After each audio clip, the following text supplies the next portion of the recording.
जब हम व्याकरण के नजरिए से भाषा को परिभाषित करते हैं तो भाषा वो माध्यम है जिसके उपयोग से एक व्यक्ति अपने मन के भावों और विचारों को दूसरे व्यक्ति के सामने प्रकट या फिर प्रस्तुत करता है। भाषा से केवल भाव को ही प्रकट नहीं करते बल्कि हम अपनी पहचान भी बताते हैं।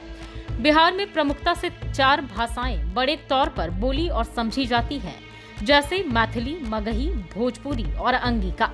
आज हम बात करने वाले हैं भोजपुरी भाषा के बारे में। ये खास तौर से बिहार के पश्चिम और उत्तर प्रदेश के पूर्वी भाग में बोली जाती है। इसे आम भाषा में पूर्वांचलियों की भाषा भी कहते हैं। तकरीबन 5 करोड़ लोग भारत में इस भाषा का प्रयोग करते हैं।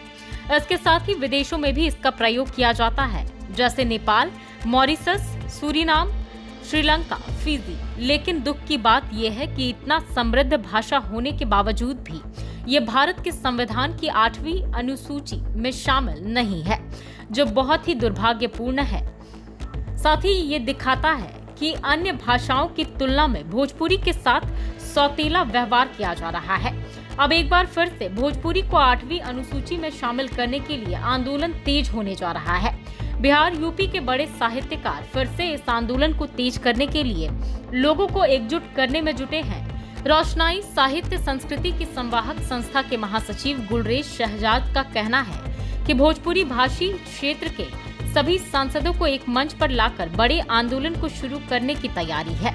सांसदों को पत्र लिखा जा रहा है। इसी साल अक्टूबर-नवंबर में चंपारण लिटरेचर फेस्टिवल का आयोजन किया जाएगा, जिसमें एक दिन भोजपुरी पर ही बात होगी।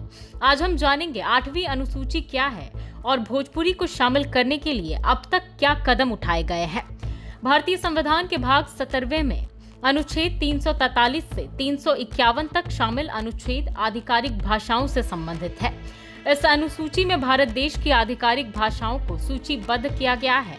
8वीं अनुसूची से संबंधित संवैधानिक प्रावधान इस प्रकार हैं। अनुच्छेद 344(1) संविधान के प्रारंभ से 5 वर्ष की समाप्ति पर राष्ट्रपति द्वारा एक आयोग के गठन का प्रावधान है। वहीं अनुच्छेद 351 यह हिंदी भाषा को विकसित करने के लिए इसके प्रसार का प्रावधान करता है, ताकि यह भारत की मिश्रित संस्कृति के सभी तत्वों के लिए अभिव्यक्ति के माध्यम के रूप में कार्य कर सके। हालांकि यह ध्यान देने योग्य है कि किसी भी भाषा को 8वीं अनुसूची में शामिल करने के लिए कोई निश्चित मानदंड निर्धारित नहीं है। अभी तक 8वीं अनुसूची में 22 भाषाएं शामिल हैं। वैसे जब संविधान का निर्माण हुआ था तो 8वीं अनुसूची में मात्र 14 भाषाएं शामिल थी, लेकिन अलग अलग समय पर संविधान संशोधन पर कुछ अन्य भाषाओं को शामिल किया गया।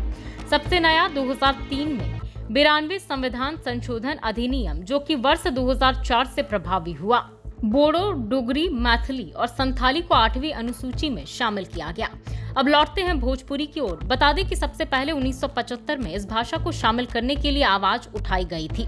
आचार्य हजारी प्रसाद द्विवेदी के समय में भोजपुरी को 8वीं अनुसूची में शामिल करने के प्रस्ताव पर सहमति नहीं बन पाई थी।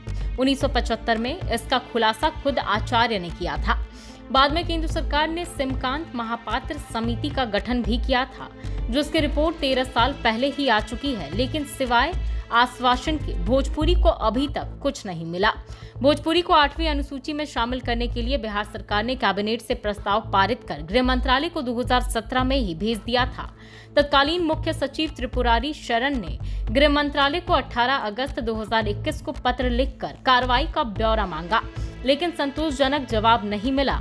इसके बाद 2021 पूर्वी चंपारण से सांसद राधा मोहन सिंह, जो भाजपा के राष्ट्रीय उपाध्यक्ष भी हैं, उन्होंने भी गृह मंत्रालय को पत्र लिखा था। मांग की थी कि भोजपुरी पर विचार किया जाए, लेकिन केंद्र सरकार से कोई संतोषजनक जवाब नहीं मिला। सरकार का हर बार तर्क रहता है कि अभी 22 भाषाएं संविधान की 8वीं अनुसूची में शामिल है। अन्य भाषाओं को शामिल करने से संबंधित भावनाओं और मांगों को लेकर सरकार सचेत है। ऐसे अनुरोधों को ध्यान में रखकर विचार करना होगा, लेकिन अब इस पर आंदोलन की चेतावनी दी गई है। भोजपुरी साहित्यकारों ने अक्टूबर से भोजपुरी को 8वीं अनुसूची में शामिल करने को लेकर आवाज उठाएंगे। देखना दिलचस्प होगा कि आगे क्या होता है। इस वीडियो में बस इतना ही। बाकी की वीडियोस के लिए बने रहें लाइव सिटीज के साथ। वीडियो देखने के लिए आपका धन्यवाद।